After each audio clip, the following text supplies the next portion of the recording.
Good morning, students. Today we'll discuss about enzymes. As the word enzymes, it is made up of two words, in and zyma. The word in, it means in, and zyma means yeast. So first of all, the presence of the enzymes were reported by Kuhn, and the first enzyme was isolated and named by Buchner in the 1897. Within the yeast cells, they have extracted the enzyme gymase. So the enzymes, they are biocatalyst, means they help in the catalysis of the metabolic reactions occurring within the living cells. So they are called as biocatalyst, and almost all enzymes are proteins. So mostly all enzymes are proteins, but there are certain enzymes which are not proteinaceous in nature. For example, some nucleic acids, for example, in the case of RNA, the enzyme ribozyme, which is present, which are not proteinaceous in nature. As far the structure is concerned, an enzyme, like any protein, has the primary structure, which is a linear chain structure, as we have discussed. It is a linear chain of amino acids.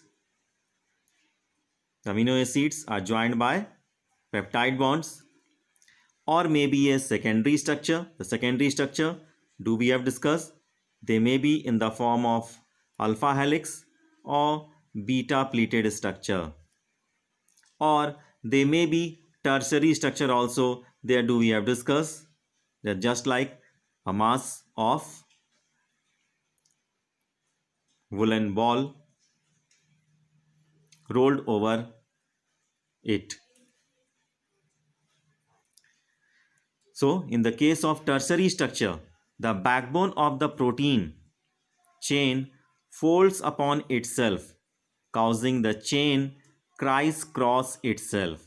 So in the case of the tertiary structure, the backbone of the protein chain, it folds upon itself, causing the chain to make the criss-cross itself, and hence many crevices or pockets are made, and one such pocket is the active site. So the pocket formed or the crevice formed is the active site within the structure, and within the active site, the substrates, it fits into the biocatalyst. So as the substrates, they are the reactants upon which the reaction has to take place. So within the active sites, or we can say the pockets or crevices, the reactants or the substrates, they fit upon there and do the process of catalysis occurs. As the enzymes, they are biocatalysts, they differ from the inorganic catalyst in the following ways. In the case of enzymes, they works efficiently at a specific range of temperature, means there is a specific range of temperature within which they work more efficiently, whereas in the case of inorganic catalyst, they works more efficiently at very high temperature and pressure. So when the temperature and the pressure, they are very much high, the efficiency of the inorganic catalyst increases. The another difference we may say, the enzymes, they get denatured at high temperature. So most probably around about the temperature above say 40 degrees Celsius, the enzymes, they gets denatured. Whereas in the case of inorganic catalyst, we have discussed, they works more efficiently at higher temperatures. But there are enzymes which have been isolated from the organisms which normally survives under extremely high temperature range. For example, in the case of certain life forms surviving within the hot vents and sulfur springs, they are stable and retain their catalytic power even at high temperatures up to about 80 to 90 degrees Celsius. So in the case of the thermophilic organisms, in the word thermo means temperature and philine means to show love or affection. So the life forms which show love or affection to higher temperature range, they are called as thermophilic life forms. So these life forms, they are able to show the process, or we can say the enzymes, they work efficiently at the temperature range ranging between 80 to 90 degrees Celsius also. So these are the exceptions. And one more point we may enlist. In the case of enzymes, they can catalyze only a single specific reaction. So for the different reactions, different setup of enzymes are present to carry out the reaction in an efficient way. Whereas for the inorganic catalysts are concerned, a single inorganic catalyst can catalyze diverse reactions. Now, how we can understand about the enzymes? So first of all, we have to understand a chemical reaction.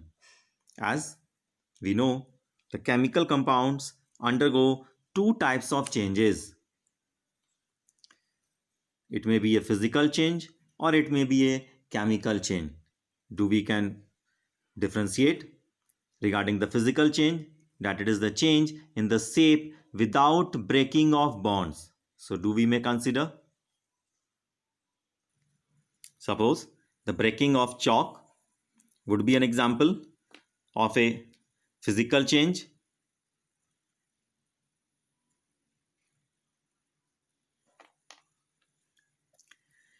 Just like the transformation of the different states of water, it is also an example of physical change, in which there we can observe the change in state do takes place. As we know, ice is solid form of water, the water is in its liquid form, and the vapor is in the gaseous form. We can transform it into different states just by changing the temperature of the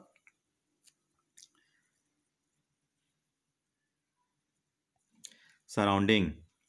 Whereas in the case of chemical change, bonds are broken and new bonds are formed.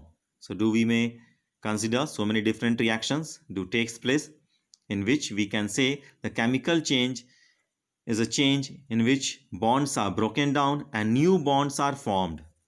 For example, in the case of the reaction which is mentioned here, that is barium hydroxide, when it reacts with the sulfuric acid, a newer compound which is barium sulfate is formed along with the two molecules of water.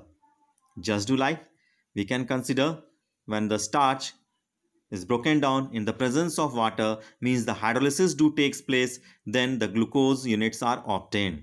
So do we have discussed that starch is a polysaccharide, it is made up of glucose units, and when the starch is hydrolyzed, then it yields glucose. So we can correlate that the rate is equal to the concentration of the product divided by per unit time. So we can say the rate of a physical or chemical process refers to the amount of the product formed per unit time. So we can say it would be an positive value. As the time will proceed, the concentration of the product will be shown to increase, and it would be increasing with respect to the time. Whereas on the other case, we may also correlate that rate is equal to, we can say, the amount of reactant divided by per unit of time, but it would be negative value because reactants means the substances which are undergoing the reaction. Suppose in this case these two are the reactants. So as the time proceeds, the concentration of the amount of the reactants will slow down, will go on decreasing, and it will show an negative value. So we can say the rate, it can also be called as velocity. means when the direction is specified.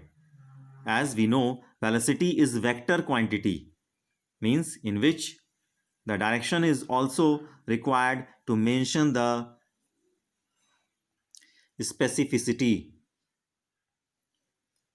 Rate of physical and chemical processes are influenced by temperature among other factors. So we may observe around us that rate of the physical and chemical processes, they are influenced by temperature as well as among other factors. For example, just do we have discussed here, this is example of physical change in which we can say that the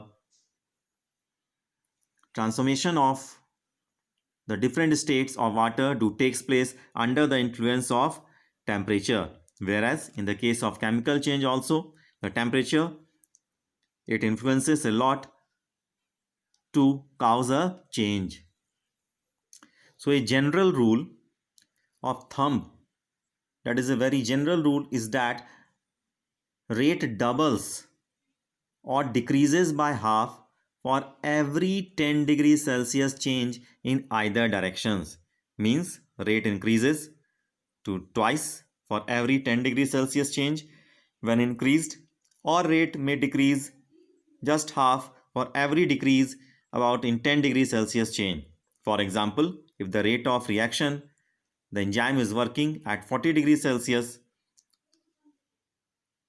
in that situation, if the temperature is increased, suppose for 10 degrees Celsius, may the reaction may doubles, or may it is decreased by 10 degrees Celsius, may the reaction it was taking place, may the reaction would just reduce to half value.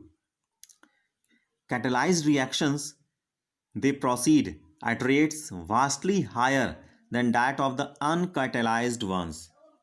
So, mean to say, when the reactions they are proceeded with the help of enzymes, then the rate of reaction is very much high. So when enzyme catalyzed reactions are observed, the rate would be vastly higher than the same but uncatalyzed reaction. It will show a very slower rate of reaction. For example, the carbon dioxide along with the water in the presence of cytoplasm, it forms the carbonic acid. So in the absence of any enzyme, the reaction is very slow with about 200 molecules carbonic acid is formed in an hour. However, by using the enzyme, which is carbonic anhydrase, which is present within the cytoplasm, and it speeds up the reaction very much drastically with about 6 lakh molecules per second. So it was yielding around about 200 molecules carbonic acid per hour, and it can yield up to around about 6 lakh molecules per second. So if we calculate it, we may get the data that around about per hour this much value of the carbonic acid may be formed, which would be around about 10 million times more than the uncatalyzed reaction. So we can say the enzyme can accelerate the reaction rate by about 10 million times in this case. And the power of the enzymes we can understand, and we can say the enzymes, they act as biocatalyst and they help to speed up the reactions. As the enzymes, they are very much specific. The enzymes, they catalyze only a single specific reactions. So for different setup of reactions, different types of enzymes they act upon them and they act as biocatalyst. Now we'll discuss about the metabolic pathway. Means when same enzyme complex or different enzymes catalyze multi-step chemical reaction, then it is called as metabolic pathway. Means when same enzyme complex or the different enzymes catalyze the multi-step chemical reaction, then it is called as metabolic pathway. For example, the breakdown of the, we can say, in the reaction of glycolysis, in which the breakdown do takes place, the glucose which is converted into two molecules of pyruvic acid. As it is a 6 carbon compound, it is broken down into two molecules of pyruvic acid through 10 different enzymes catalyzed metabolic reactions. So do that the conversion of the glucose to the pyruvic acid, it is not a single step reaction, means 10 step reaction do takes place for the conversion of this glucose to the two molecules of pyruvic acid.